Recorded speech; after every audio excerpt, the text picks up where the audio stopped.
When a struggling farmer bought a rusted tractor for just $1, he thought he was buying scrap. But hidden deep inside that machine, untouched for over a century, was something no one was ever supposed to find. A secret tied to lost government gold. A secret powerful enough to bring strangers to his land. Watching. Waiting. Who hid it there? And why was it buried for so long? Before we uncover the truth, make sure to subscribe and tell us where you're watching from. In a forgotten corner of rural Kansas, where the wind never stopped howling and the land seemed to be dying inch by inch, lived Walter Hayes, a 64-year-old farmer on the brink of losing everything. Not someday, not eventually. Soon. Every crack in the dry, lifeless soil was a warning. Every unpaid bill on his kitchen table was a countdown. The bank had already sent its final notice. One more missed payment.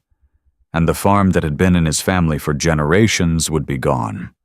The house itself felt like it was holding its breath, waiting for the inevitable. Paint peeled like old scars. Floorboards groaned under his weight. And since his wife, Margaret, passed away, the silence had become unbearable thick, suffocating, almost alive. Walter didn't just wake up tired. He woke up defeated. His tractor was broken. His crops had failed. His savings were gone. And worst of all, he had started to believe that nothing would ever change again. But what Walter didn't know, what no one in that quiet, dying town could have imagined, was that in just a few days, a single decision $1 would uncover something so shocking, so valuable, it would pull him into a story far bigger and far more dangerous than he could ever survive. And if you think this is just another story about luck, you're about to be very wrong. The town hadn't seen real excitement in years, but that morning, something felt different. A faded sign nailed crookedly to a wooden post read, "Estate Auction. Everything must go." The kind of place where forgotten lives were reduced to piles of rust and dust and sold to the highest bidder. Walter almost didn't go. He stood in his kitchen that morning, staring at the notice he had torn from the newspaper. His instincts told him it was a waste of time. He didn't have money to spend, not even $1 he could justify losing. But something quiet and stubborn inside him refused to let it go. So he grabbed his worn jacket, stepped into his truck, and drove. The auction yard was exactly what he expected, and somehow worse. Old machinery lay scattered like corpses of a forgotten era. Broken engines, bent tools, rotting wood. The air smelled of oil, dust, and regret. Men gathered in small groups, laughing, bargaining, shaking their heads at junk no one really wanted. Walter walked slowly, hands in his pockets, pretending he belonged there. But he didn't! Not anymore. He wasn't a buyer. He wasn't even a farmer. Not really, not with land that refused to grow and machines that refused to run. He was just a man trying not to lose everything. And then he saw it. At the far edge of the yard, half swallowed by weeds and shadow, stood something massive. Silent. Forgotten. A tractor. But not just any tractor. This thing looked ancient, like it had crawled out of another century and died where it stood. Its iron body was scarred with rust, its massive wheels sunken deep into the earth as if it had tried to escape, and failed. Walter felt it before he understood it. A strange pull. He stepped closer, almost without thinking. "Don't waste your time on that." A man nearby chuckled. "That thing's been dead longer than we've been alive." Walter didn't answer. He reached out and ran his hand along the cold metal. It was rough, solid, heavy, and for a brief moment, it didn't feel dead at all. The auction began. Items sold quickly cheap. Practical things people could still use. Engines, tools, scrap metal. Walter didn't raise his hand once. Not until... "All right, folks," the auctioneer called out. his voice cutting through the noise. "Next up, we've got ourselves a real antique here, old steam tractor. No guarantees, no returns. Who wants to start me at $50? Laughter. No one moved. 20, the auctioneer tried again. Silence. 10. Still nothing. Walter felt his heart start to pound. He didn't know why. It didn't make sense. He had no reason and no logical reason to want that thing. And yet, he couldn't look away. "All right then." The auctioneer smirked. "Who'll give me $1 just to get it out of here?" A pause. A moment so small no one else noticed it. But for Walter, it felt like everything stopped. This was it. $1? One decision. Maybe the last reckless choice he could afford to make, or the worst mistake of his life. His hand slowly lifted. "I'll take it." The words came out quieter than he expected. But they echoed louder than anything else in that yard. For a second, no one reacted. Then the laughter hit. "Sold," the auctioneer shouted, slamming the gavel down. "To the gentleman for $1. More laughter. Shaking heads. Someone muttered. Poor guy just bought himself a pile of scrap. But Walter didn't hear any of it. Because as he stood there, staring at that rusted machine now, somehow a strange feeling settled deep in his chest. Not regret. Not doubt. Something else. Something heavier. Something waiting. He didn't know it yet. But that $1 decision had just placed him directly in the path of a secret buried for over 100 years. And by the time he realized what he had really bought, it would already be too late to walk away. For 2 days, Walter didn't touch the tractor. It sat behind his barn like a silent intruder, too large to ignore, too strange to understand. Every time he walked past it, he felt that same unsettling pull, like it was waiting for him, watching him. On the 3rd morning, he couldn't take it anymore. "If nothing else," he muttered to himself, grabbing his tools, "I'll clean it up, make it look like something worth $1. But deep down, he knew that wasn't the real reason. The barn door creaked open, letting in a thin blade of cold morning light. Dust floated in the air. The smell of rust and old oil wrapped around him as he approached the machine. Up close, it felt even heavier, older, like it didn't belong in this time. Walter climbed up beside it, wiping away layers of grime from the engine housing. His fingers traced along the metal seams, uneven, rough in some places, but strangely smooth in others. That's when he noticed it. A panel. It didn't match the rest. The color was slightly different. The texture, too clean beneath the rust. "Why would anyone replace this?" he whispered. No answer. Just silence. He grabbed a wrench and tried to loosen the bolts. Nothing. They were sealed tight, almost fused into place. Walter hesitated. Something about this felt wrong, like he was about to open something that wasn't meant to be opened. But curiosity pushed harder than fear. It always does. The first bolt snapped loose with a sharp crack that echoed through the barn. Then another, and another, each sound louder than the last, like a warning. By the time the final bolt dropped to the floor, Walter's hands were shaking. He didn't know why. He just knew. This wasn't normal. Slowly, carefully, he pulled the panel open. At first, nothing. Just darkness. A hollow space where the engine should have been. Walter frowned and leaned closer, grabbing a flashlight from his pocket. The beam cut through the darkness, and that's when everything changed. Something reflected the light. Not dull, not rusted. Bright, too bright. Walter froze. His breath caught in his throat as he reached inside, fingers brushing against something solid, smooth, impossibly heavy.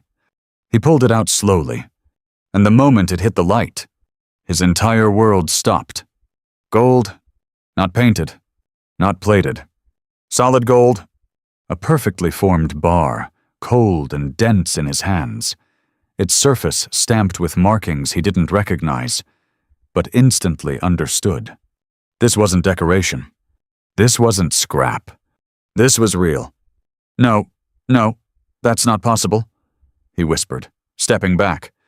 But it was, and it wasn't just one. Heart pounding. Walter turned back to the compartment and reached in again. Another bar? Then another. Each one wrapped in old oil-soaked cloth, preserved like they had been hidden yesterday, not decades ago. His hands trembled as he pulled them out, one by one, stacking them on the workbench. 5, 10, more, each one worth more than everything he owned combined. But the gold wasn't the most shocking part. Not even close. At the very back of the hidden compartment, something else waited.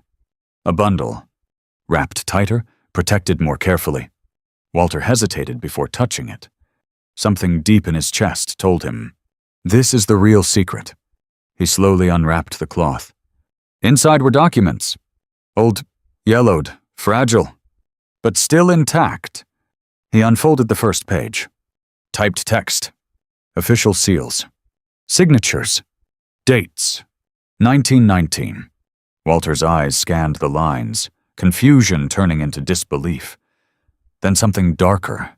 War Department, he read under his breath. Another page. Confidential shipment. Another. Industrial reconstruction assets. His pulse began to race. This wasn't just hidden money. This was something else. Something bigger. A final document slipped from the stack and landed on the table. Stamped, signed, official, and one line, one single line, made his blood run cold.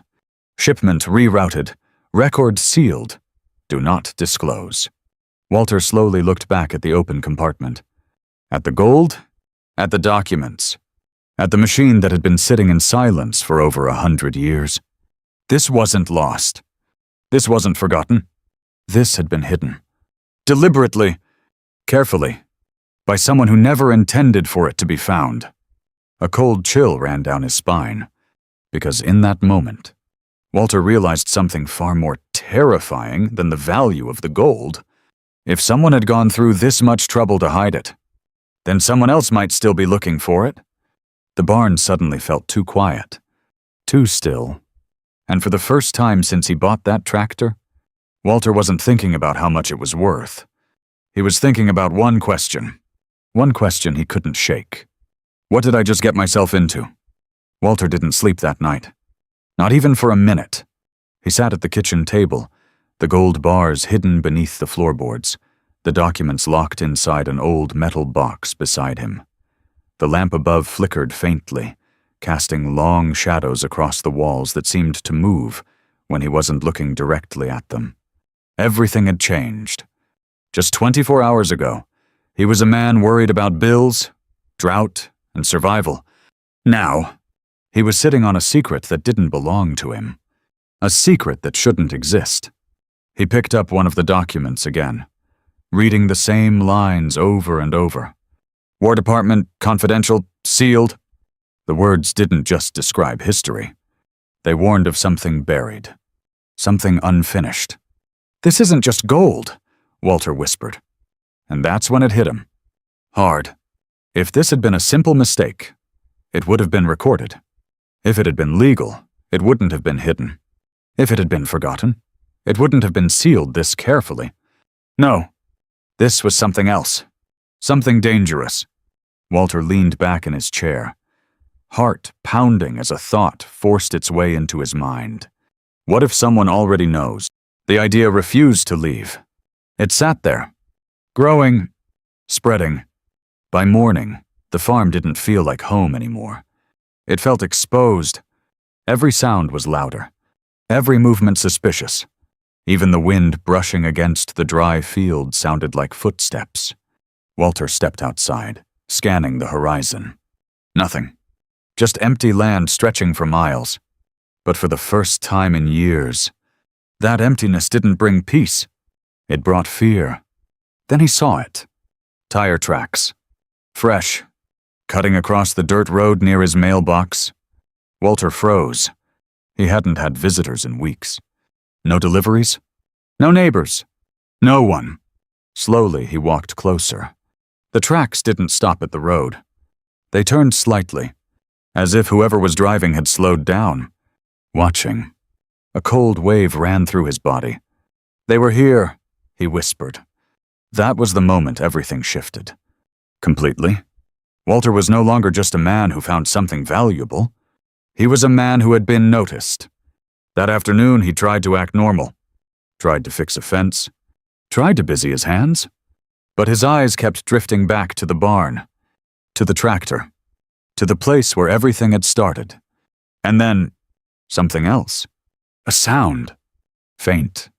Metallic. Coming from inside the barn. Walter stopped breathing. Slowly, carefully, he reached for his old shotgun leaning against the porch wall. The wood felt cold in his hands. Familiar? But today, not comforting. He stepped toward the barn, each footstep heavy against the dirt. The door was slightly open. He was sure he had closed it. The wind pushed it just enough to make it creak. Or, at least that's what he told himself. Walter pushed it open. The hinges groaned loudly, echoing through the space. Inside, silence. The tractor stood exactly where it was. Unmoving. Unchanged. But something felt different. He walked closer, scanning the ground. And then he saw it. A footprint. Not his. Larger. Fresh. Pressed deep into the dust near the machine. Walter's grip tightened on the shotgun. His pulse roared in his ears. Someone had been inside. Close! Too close. He slowly turned in a full circle, checking every corner of the barn. Nothing. No one. But the message was clear. He wasn't alone anymore. That night, Walter didn't turn off the lights. He sat by the window, shotgun across his lap, eyes locked on the road. Every passing shadow made his heart jump. Every flicker of light in the distance felt like a signal. And then, it happened. Headlights. Far down the road, they appeared suddenly. Stopped.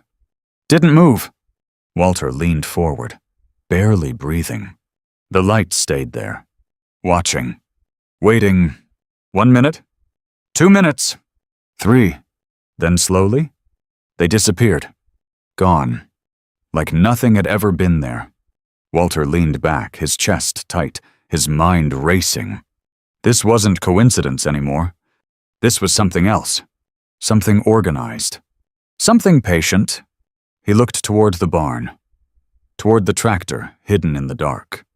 And for the first time since all of this began, Walter understood the truth. He hadn't just discovered a secret. He had stepped into it. And whatever had been buried inside that machine for over a century was no longer buried.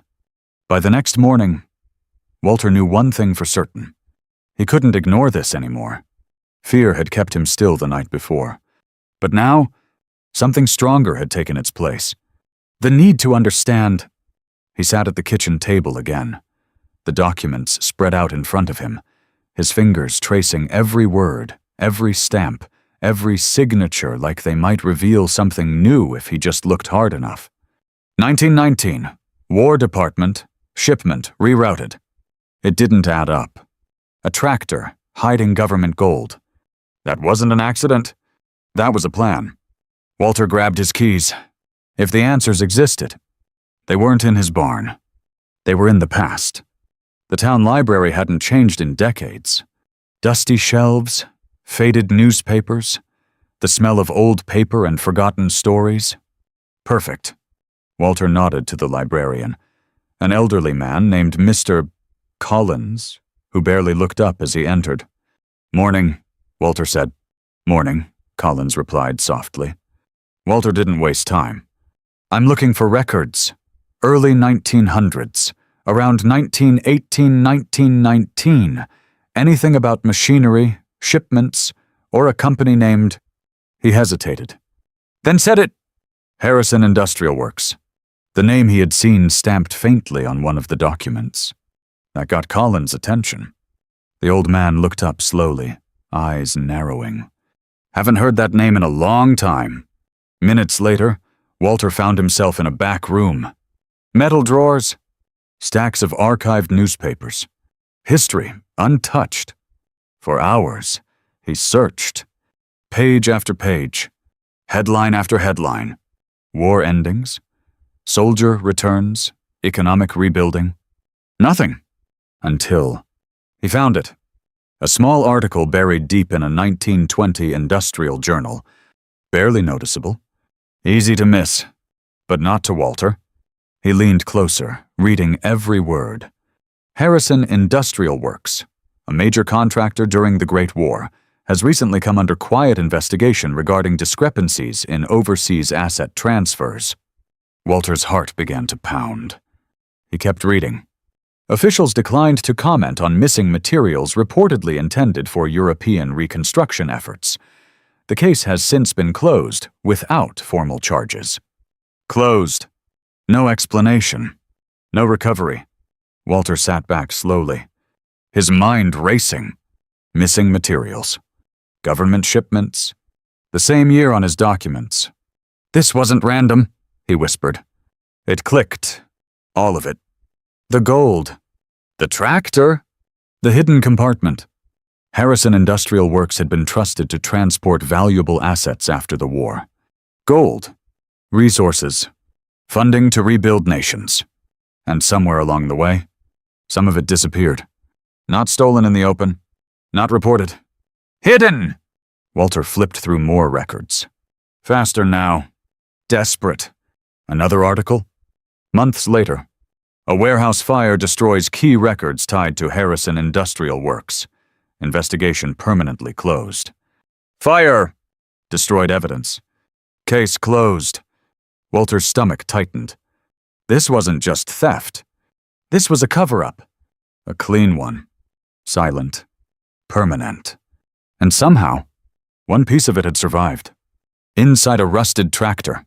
On his land. Walter stood up slowly, his chair scraping against the floor. The room suddenly felt too small. Too tight. Because now he understood something even more dangerous than the gold itself. This wasn't just history. This was unfinished business. And if someone else had been asking questions, if someone else had been tracking this, then he wasn't the first to come looking. He was just the one who found it. As he stepped out of the library, the late afternoon sun hit his face, but it didn't warm him. Not anymore. Across the street, a man stood still. Too still, watching him, the moment their eyes almost met. The man turned, walked away, disappeared. Walter didn't follow. He didn't have to, because now he knew. This wasn't just about gold. It was about a secret powerful enough to survive for over a century, and dangerous enough that someone was still willing to protect it. Walter clenched his fists. Fear still lingered, but something else had taken root beside it. Determination. Because now, he had a choice. Walk away, or dig deeper. And deep down, he already knew which one he was going to choose.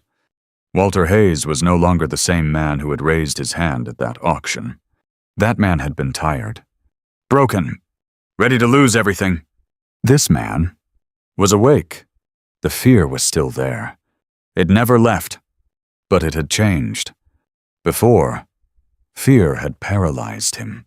Now, it sharpened him. Walter stood in the barn, staring at the Titan, its massive steel frame casting long shadows across the floor. Just days ago, it had been nothing more than scrap. Now, it was a battlefield. They want this buried, he said quietly. And that means it matters. He moved with purpose now. No hesitation. No second-guessing. The gold was no longer sitting loosely beneath the floorboards. He divided it. Hid it! One portion beneath the old grain bin. Another inside a rusted fuel tank no one would ever think to check. The rest? Locked away where even he had to think twice to remember. The documents, what remained of them, he treated differently. More carefully. More urgently. Walter spent hours photographing every page, every stamp, every signature. He copied them onto an old laptop, then onto a flash drive, Then another, and another. If they come for one, he muttered, they won't get them all. This wasn't about money anymore. This was about truth. And Walter had made a decision. He wasn't going to hide from it. He drove into town the next morning, not as a desperate farmer, but as a man on a mission. At a small diner on Main Street, he sat in the corner booth, watching the door, waiting. Across from him sat someone new. Emily Carter, a journalist. Sharp eyes, calm voice, the kind of person who didn't scare easily. At first, she didn't believe him. Not fully. How could she? A farmer claiming he found hidden government gold inside a century-old machine. It sounded insane, until Walter slid the photographs across the table. Emily didn't speak for a long moment. Her eyes moved slowly across the images. The seals, the signatures, the dates. Then she looked up, and everything had changed. "Do you understand what this is?" she asked quietly. Walter nodded. "More than I want to." She leaned in slightly. "This isn't just stolen assets. If this is real, it's evidence of a cover-up that goes back generations. Governments don't like things like this getting out." Walter didn't flinch. "Good," he said, "because I'm not planning to stay quiet." That was the moment. The point of no return. From that second forward, Walter Hayes wasn't just protecting himself anymore. He was exposing something bigger than both of them. And the world was starting to notice. That night, something changed. Again, a black SUV slowed down near his property. Didn't stop. Didn't honk. Just passed by, slowly, watching. Walter stood on the porch, arms crossed, eyes locked on it. This time, he didn't look away. "Come on," he whispered under his breath. Not out of fear, but out of defiance. Because now he understood something most people never do. Running wouldn't save him. Hiding wouldn't protect him. The only way out was through. Later that night, as he sat by the window, shotgun within reach, laptop glowing faintly in the dark, Walter uploaded the first set of files. Encrypted. Sent to multiple addresses. Government. Media. Archives. If anything happened to him, the truth wouldn't die with him. He hit send and leaned back slowly. For the first time in years, he didn't feel powerless. He felt dangerous. But so did the people on the other side. And somewhere, far beyond the quiet fields of Kansas, someone saw that message and realized Walter Hayes was no longer just a farmer. He was a problem. By the time Walter Hayes made his final decision, there was no fear left. Only clarity. He stood in his barn one last time, staring at the Titan, the machine that had nearly destroyed his life, and somehow saved it. "It's time," he said quietly. 2 days later, Walter walked into a federal building in downtown Kansas City. No announcements, no headlines, just a man carrying the weight of a century-old secret. Inside, he was escorted into a plain room. Gray walls, metal table, 2 men in suits waiting, watching. "Mr. Hayes," one of them said calmly, "we understand you have something important to show us." Walter didn't sit right away. He placed a worn envelope on the table. Then another, and finally, a small case. Inside it, photographs, copies, and 1 single gold bar. The room went silent. The agents exchanged a look, the kind of look that said everything without a word. Where did you get this?" the second man asked. Walter met his eyes. "From something you lost," he said. "About 100 years ago." Hours passed. Questions, more questions, details, dates, names. Walter told them everything. The tractor, the hidden compartment, the documents, the threats, the men who had come offering money. He didn't hold anything back, because he understood now. The truth didn't belong hidden in a barn. It belonged in the open. When it was over, one of the agents closed his notebook slowly, then leaned forward. "Mr. Hayes, what you've uncovered." He paused, choosing his words carefully. Has helped reopen an investigation that was never supposed to be closed. Walter said nothing, because deep down, he already knew. Weeks passed. The farm was no longer quiet. Federal vehicles came and went. Men examined every inch of the Titan, every bolt, every weld, every hidden seam. Walter watched it all from a distance. The machine was no longer his, the secret no longer his to carry. And strangely, that felt like freedom. Then one morning, a letter arrived. Official. Sealed. Walter opened it slowly, his hands steady for the first time in weeks. Inside, a formal statement. Recognition of his role in recovering historical government assets. And beneath it, a number. $6,500,000. Walter stared at it, not smiling, not celebrating, just absorbing it. It wasn't about the money. Not really. It was about what it meant. The fight was over. The truth had won. Months later, the farm looked different. Alive again. New equipment, fresh soil, green stretching across fields that had once been dead. The house had been repaired, the porch rebuilt. The silence no longer heavy. And out near the barn, on a stone foundation, stood what remained of the Titan. Cleaned, preserved, transformed.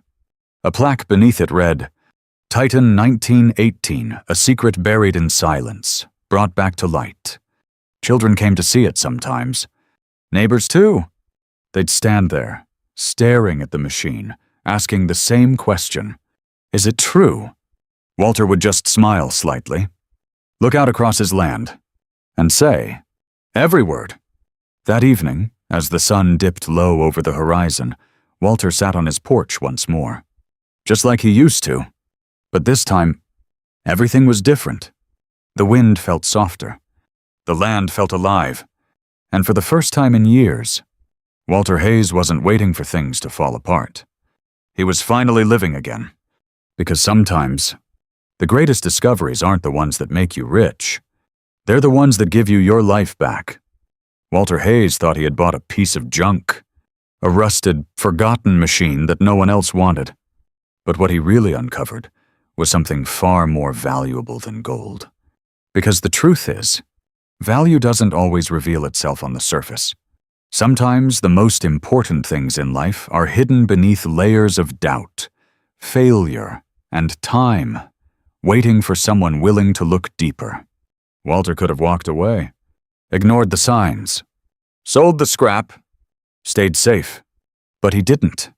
And that's what changed everything. Because unexpected discoveries, the ones that come when you least expect them, have the power to rewrite your entire life. But only if you're brave enough to follow them. Walter didn't just find gold. He found a choice. To stay silent. Or to stand up. To protect himself. Or to protect the truth. And in the end, he chose courage. Because real reward doesn't come from what you find. It comes from what you're willing to risk for what's right.